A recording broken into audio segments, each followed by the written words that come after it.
Hi friends, எல்லாருக்கும் வணக்கம். எல்லோரும் எப்படி இருக்கீங்க? நாங்களும் இங்கே ரொம்ப நல்லா இருக்கோம். என்னோடய சேனலை சப்ஸ்கிரைப் பண்ண எல்லா சப்ஸ்கிரைபருக்குமே ரொம்ப ரொம்ப நன்றி.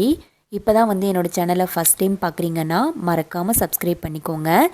இன்றைக்கி என்ன விலாகுன்னு பார்த்தீங்கன்னா, பொங்கலுக்காக நான் என்னென்ன பண்ணேன்னு உங்கள் கூட நான் ஷேர் பண்ணியிருக்கேன். மோஸ்ட்லி வீடு க்ளீனிங் ஒர்க் எல்லாமே நான் அந்த லாஸ்ட் மினிட்ல எதுவுமே செய்ய மாட்டேங்க. அது 2 பேரை வச்சுட்டு என்னால் ஃபுல்லாக க்ளீன் பண்ணவே முடியாது. ஸோ என்ன பண்ணுவேன்னா, ஒவ்வொரு வாரமும் நான் மோஸ்ட்லி டீப் க்ளீன் பண்ணிடுவேன். கிச்சன் எவ்ரி வீக் நான் க்ளீன் பண்ணிடுவேன். ஸோ அதனால் எனக்கு பொங்கல் அப்போ க்ளீனிங் ஒர்க்கு கொஞ்சம் கம்மியாக தான் இருந்தது. கிச்சன் மட்டும் கொஞ்சம் சுத்தமாக க்ளீன் பண்ணி வச்சுட்டேன் முதல் நாள். ஏன்னா புதன்கிழமை தான் பொங்கல் வந்தது. செவ்வாய்க்கிழமை நான்வெஜ் பண்ணனால ஸோ புதன்கிழமை காலையில் கொஞ்சம் டீப் க்ளீன் பண்ண மாதிரி இருந்தது. அந்த அன்னைக்கு தம்பியும் பாப்பாவையும் ஸ்கூலுக்கு அனுப்பிச்சி விட்டுட்டு வந்துட்டு நான் ஏதாவது வேலை செய்யணுன்னா அவங்க போயிட்டு வர அந்த 3 ஹவர்ஸில் தான் எல்லா வேலையும் செய்வேன். ஏன்னா அவங்க வீட்டில் இருந்தாங்கன்னா அவங்க 2 பேத்தையும் பார்த்துக்கிறக்கே எனக்கு கரெக்டாக இருக்கும். ஏன்னா இப்போ முறுக்கெல்லாம் சுடுறோன்னா ஒரு டைம் அதுக்கு ஒதுக்கிடணுங்க. ஏன்னா எங்கள் வீட்லலாம் எங்கள் அம்மா செய்யும்போது தனியாகவே ஸ்டவ்வெல்லாம் எடுத்துகிட்டு வச்சு ஒரு மதியம் லஞ்செல்லாம் முடிச்சுட்டு செய்ய ஆரம்பித்தாங்கன்னா நைட் ஆயிரும். இந்த பாயெல்லாம் போட்டு அதுக்கு மேலே வெள்ளை துணியை போட்டு அதில் முறுக்கு புழிஞ்சு செய்வாங்க. நான் பக்கத்தில் உட்காந்து பார்த்துட்டு தான் இருப்பேன். ஏன்னா அப்பா செய்வார், அம்மா சுடுவாங்க. நான் சாப்பிட்ற வேலையை மட்டும்தான் பார்த்துட்ருப்பேன் சின்ன வயசுல எல்லாமே. இப்போ நானே பண்ணுறதுனால கொஞ்சம் டைம் ஒதுக்கி வச்சு தான் நான் செய்கிறேன். அன்றைக்கி முறுக்கு பண்ணுறதுக்கு இந்த அளவுக்கு நான் சொன்ன அளவு வச்சு நீங்கள் செஞ்சு பாருங்கள். சூப்பராக இருந்துச்சு. மாவே அரைக்க தேவையில்லை. ஏன்னா எங்கள் அம்மாலாம் அம்மாவும் சரி அத்தையும் சரி அரிசியெல்லாம் ஊற வச்சு அதை அரைச்சி எடுத்து தான் செய்வாங்க. நமக்கெல்லாம் அந்த அளவுக்கு டைம் இல்லாதனால நான் கடையில் வாங்கிட்டு வந்த மாவு வச்சு தான் செஞ்சுருந்தேன். 4 கப் அரிசி மாவுக்கு 1 கப் கடலை மாவு எடுத்திருக்கேன். நீங்கள் பொட்டுக்கடலை எடுக்கிறீனாலும் எடுத்துக்கலாம். ஆனால் கடலை மாவு ஜாஸ்தி சேர்க்காதீங்க.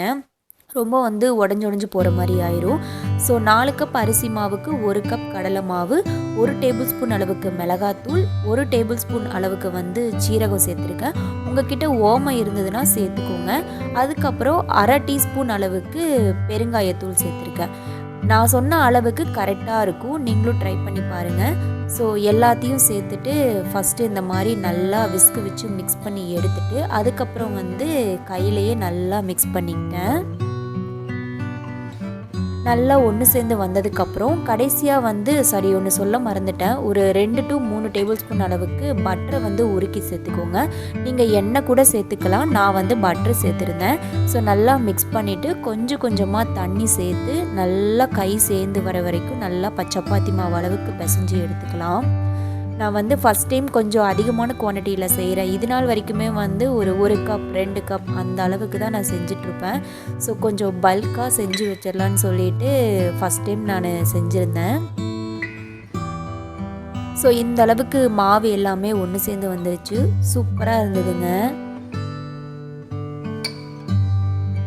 கடைசியாக மாவு காயாமல் இருக்கிறதுக்கு நான் என்ன பண்ணேன்னா கொஞ்சமாக எண்ணெய் சூடு பண்ணி ஒரு 2 to 3 டீஸ்பூன் அளவுக்கு மேலே எண்ணெயை சேர்த்துட்டேன். ஏன்னா அப்போ தான் மாவு காயாமல் இருக்கும். ஸோ எல்லா இடத்துலையும் நல்லா படுற மாதிரி நல்லா உருட்டி எடுத்து வச்சிட்டேன்.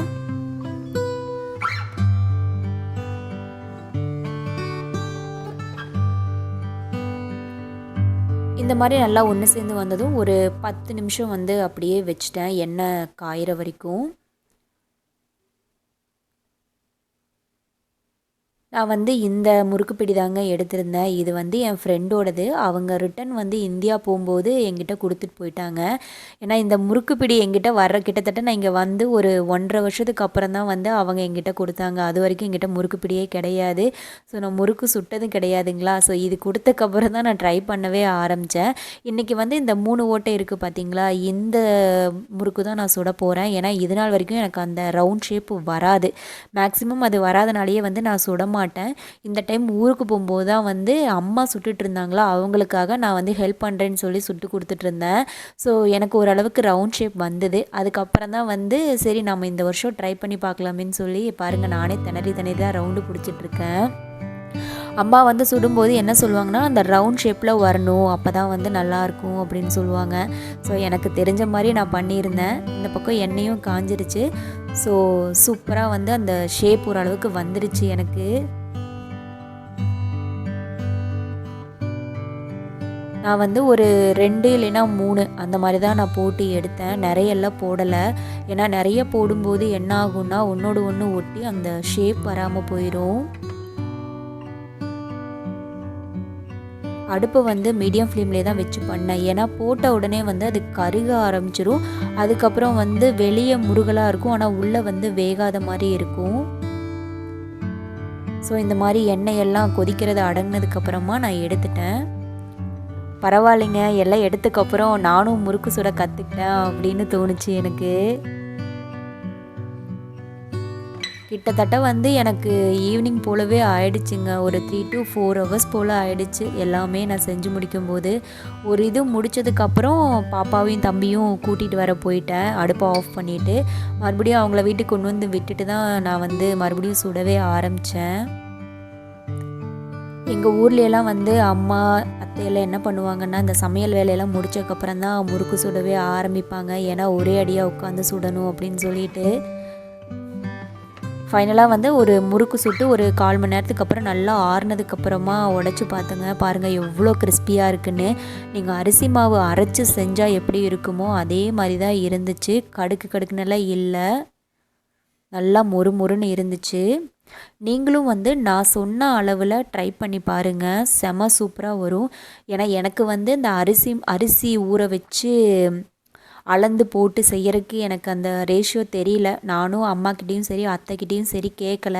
சரி நம்ம அரிசி மாவு வச்சு செஞ்சு பார்க்கலாம். ஏன்னா இதுக்கு முன்னாடியெல்லாம் வந்து நான் ரிப்பன் பக்கோடாலாம் செஞ்சுருக்கேன்.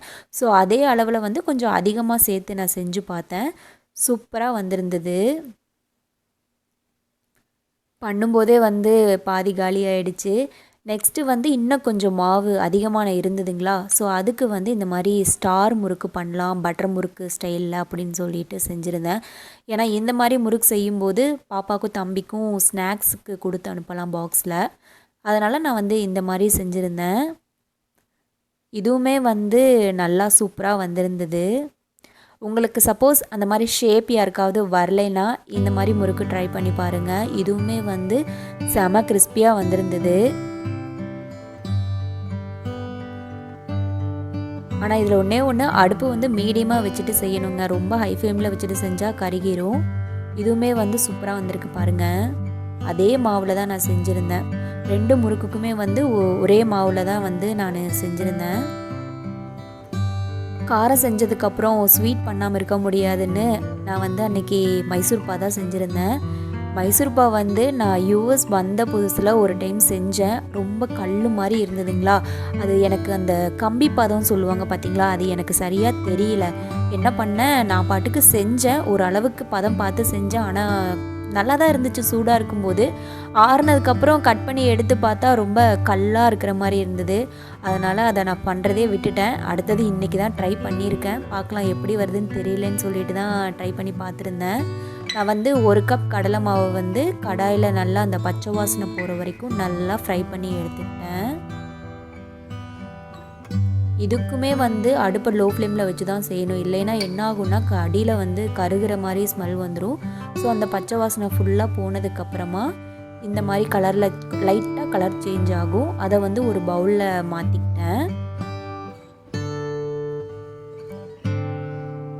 நான் வந்து 1/4 கப் அளவு வாசனை இல்லாத ஆயில் எடுத்திருக்கேன். நீங்கள் வந்து இதுக்கு உருக்குன வெண்ணெய் கூட சேர்த்துக்கலாம். நான் 1/4 கப் அளவு ஆயில் சேர்த்து இந்த மாதிரி விஸ்க் வச்சு கட்டி எதுவுமே இல்லாத மாதிரி நல்லா மிக்ஸ் பண்ணி எடுத்துக்கிட்டேன். இந்த மாதிரி மிக்ஸ் பண்ணதுக்கப்புறமா இது கூட வந்து இன்னும் ஒரு 1/4 கப் அளவு நெய் எடுத்திருக்கேன். இதில் வந்து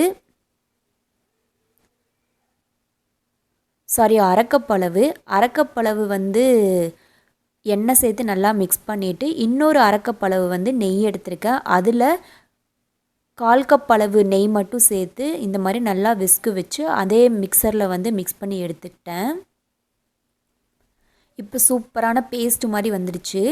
அதுக்கப்புறம் அதே பேனில் வந்து நான் வந்து ஒரு 3/4 கப் அளவு ஒயிட் சுகர் எடுத்திருக்கேன். அதில் ஒரு அரை கப் அளவு தண்ணி சேர்த்து நல்லா கொதிக்கட்டும். நல்லா இந்த மாதிரி சர்க்கரை கரைஞ்சதுக்கப்புறம் அது அந்த டைம்லேயே வந்து இந்த கேக் பேன் இருக்குது பார்த்தீங்களா, நான் வந்து அந்த ஷேப்புக்காக அந்த ஸ்கொயரு மாதிரி அந்த பேனில் நெய் வந்து நல்லா மிக்ஸ் பண்ணி எடுத்துக்கிட்டேன். இந்த மாதிரி நல்லா ஸ்ப்ரெட் பண்ணி எடுத்துக்கலாம். சர்க்கரை நல்லா கரைஞ்சி கொதிக்க ஆரம்பிச்சிருச்சு. இந்த மைசூர் பாக் பண்ணுறதுலே பார்த்திங்கன்னா இந்த கம்பி பதம்னு சொல்லுவாங்க பார்த்தீங்களா, இதுதான் ரொம்ப கஷ்டங்க. அது கரெக்டான பதத்தில் பார்க்கணும். கரெக்டாக வந்து ஒரு கம்பி பதம் வர மாதிரி தெரிஞ்சுது எனக்கு. ஒரு கம்பி பதம் வந்துருச்சுங்க இந்த டைமில். ஸோ நான் என்ன பண்ணேன், அந்த மிக்ஸ் பண்ணி வச்சுருக்கேன் பார்த்தீங்களா, அந்த மிக்சரை வந்து இதில் சேர்த்துக்கிறேன். அடுப்பை லோ ஃப்ளேமில் வச்சு தான் செய்யணும், இல்லைன்னா என்ன ஆகும்னா அப்படியே கட்டி கட்டுற மாதிரி ஆயிரும் பாகு கூட சேர்க்கும்போது. ஸோ கைவிடாமல் நல்லா மிக்ஸ் பண்ணிகிட்டே இருந்தேன். இது கூடவே வந்து நான் அந்த 1/4 கப் அளவு நெய் எடுத்து வச்சுருக்கேன் பார்த்தீங்களா, அதில் வந்து 1 டேபிள் ஸ்பூன் அளவுக்கு வந்து நல்லா ஊற்றிட்டு நல்லா நெய் அப்சர்வ் ஆகிற வரைக்கும் நல்லா கைவிடாமல் மிக்ஸ் பண்ணிகிட்டே இருக்கணும். கடைசியாக வந்து பேலன்ஸ் இருந்த நெய் எல்லாத்தையுமே சேர்த்து மிக்ஸ் பண்ணிட்டேன். எனக்கு இந்த மைசூர் பாக் பண்ணுறதுக்கு வந்து 1/2 கப் அளவு எண்ணெயும் 1/2 கப் அளவு நெய்யும் சேர்த்துருந்தேன். நீங்கள் 1 கப் அளவு நெய்யில் கூட பண்ணலாம், நான் வந்து பாதி பாதியாக எடுத்திருந்தேன். நீங்கள் எண்ணெய்க்கு பதிலாக வந்து பட்டர் கூட சேர்த்துக்கலாம். ஸோ எல்லாமே இந்த பேனில் ஒட்டாமல் சேர்ந்து வந்ததும் நம்ம நெய் தடவி வச்சுருந்தோம் பார்த்தீங்களா, அந்த கேக் டின்னில் வந்து நான் எல்லாத்தையுமே சேர்த்துக்கிட்டேன். லைட்டாக டேப் பண்ணி விட்டுட்டு ஒரு நெய் தடவின ஸ்பூன் இருக்குது பார்த்தீங்களா, நல்லா லெவல் பண்ணி விட்டுட்டேன். ஸோ இதை வந்து ஒரு 3 to 4 ஹவர்ஸ் வரைக்கும் நல்லா ஆற வச்சு எடுத்துட்டோம். பாருங்கள், சூப்பராக செட் ஆகிருந்தது. எனக்கே வந்து அதை கட் பண்ணும்போது கரெக்டாக உடையாமல் வருமானு டவுட்டாக தான் இருந்துச்சு. ஆனால் ஒரு தடவை தட்டின உடனே அவ்வளோ அழகாக விழுந்துருச்சு. எனக்கே இது பார்த்தோன்னே நான் பண்ண மைசூர் பாக்கா இப்படி வந்திருக்கு அப்படின்னு யோசித்தேன். ஷேப்பு ரொம்ப அழகாக இருக்குது எனக்கே பார்க்குறதுக்கு. ஏன்னா கரெக்டான அந்த கேக் டின்னில் போட்டதுனால மைசூர் பாக் வந்து அந்த கடையில் வாங்குகிற அந்த ஷேப்லேயே எனக்கு கிடச்சிருந்தது. இந்த பிக்கும்போது தாங்க அதனோட எப்படி அந்த பதம் வந்திருக்குன்னே தெரியும்.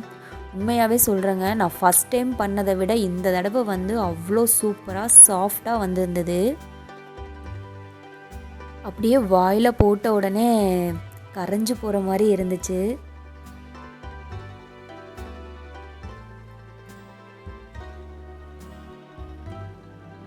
நான் சொன்ன அளவில் வந்து நீங்களும் வீட்டில் செஞ்சு பாருங்கள். ஒரு 10 to 15 மினிட்ஸ்க்குள்ளேயே வந்து சூப்பரான மைசூர் பாக் ரெடி ஆகிடுச்சு. ஸோ இந்த ஸ்வீட்டு காரம் எல்லாமே வந்து நான் ஒரு நாள் தான் செஞ்சுருந்தேன். ஏன்னா எல்லாத்தையும் ஒரே நாள் செய்ய முடியாதுன்னு பிரித்து பண்ணியிருந்தேன். எங்கள் வீட்டு சைடு வந்து போகி அன்னைக்கு என்ன பண்ணுவோன்னா, இந்த காப்பு கட்டுறதெல்லாம் இருக்குது பார்த்திங்களா, அதெல்லாம் பண்ணிவிட்டு நைட்டு வந்து சாமிக்கு இந்த சங்கராத்தி சாப்பாடு செஞ்சு வைக்கிறதுன்னு சொல்லுவாங்க. அவங்களுக்கு வந்து இந்த அரிசி பருப்பு சாதம், எங்கள் ஊர் ஸ்பெஷல் அரிசி பருப்பு சாதமும் அவரைக்காய் பொரியலும் தான் நான் செஞ்சுருந்தேன்.